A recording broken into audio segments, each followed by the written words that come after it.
have already prepared that charm for that pastor from Enugu State who met him and told him that he needs more followers.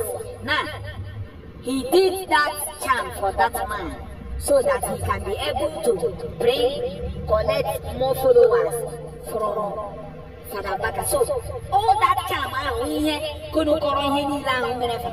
that time. But you know the word of God say, where there is no vision, people perish. I prophesy about it early enough, and there is much time for him to pray with his congregation so that that rope will be broken and that yoke will be broken and that thing will not happen. You get?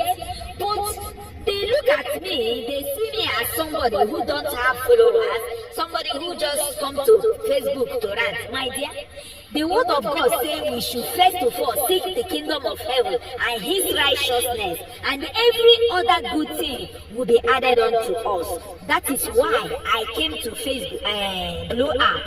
I came in here to look for the kingdom of God first. So I was seeking the kingdom of God first. That is why you saw me marking time since 2018 till this present now. You get? So I have